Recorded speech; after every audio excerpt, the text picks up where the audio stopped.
economic science, and here I need to focus really more on microeconomics and even more specifically finance. And within finance, even more specifically risk, because that's my area of expertise. Economics, I think, as everybody knows, has not done a good job when it comes to financial risk, when that risk really matters, during times of market dislocation or crisis. And it can't do it because it's rooted in a mechanistic view of the world that comes from the origins of neoclassical economics going back to the mid-1800s, where it's patterned itself after physics and other of the more mechanically driven sciences.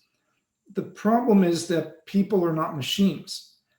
People are human. They have experiences, they innovate, they create, they change their environment, and they change the world based on what's occurring in the world.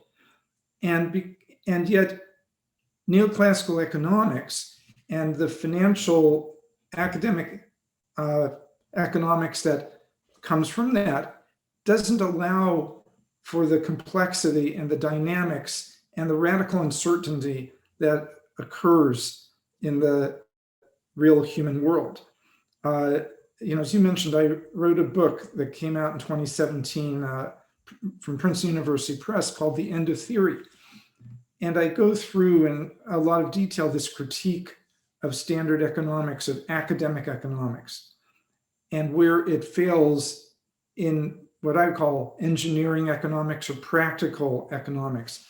In the real world, you have emergent phenomenon. You can have a fairly simple structure, but suddenly things go off the rails in unanticipated ways. You can't solve that. You can't do that with the systems of equations that economics uses. In fact, you have systems that simply can't be reduced to an analytical structure, what's called computational irreducibility. And that coupled with radical uncertainty really moves the real world, the engineering world, away from the essential structure of academic economics, where things are based on a known distribution. So you don't assume radical uncertainty, where you can solve the world with equations in a stable structure, which does away with both computational irreducibility and also does away with the notion of emergent phenomenon. And where, because of that, everything is in a nice, stationary, stable world, where in fact, we're in a world that would be called non-ergodic.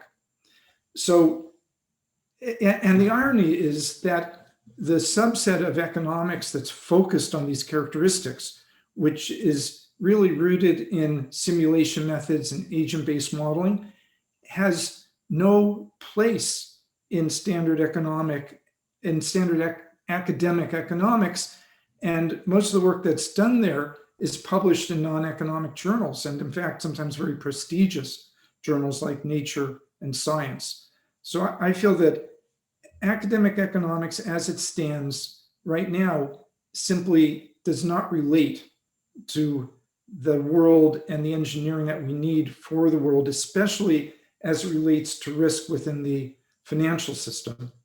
And I would say more broadly risk, but financial risk is not only where I live, but it's the most recognizable and open to analysis of the risks that actually exist more broadly in the economy.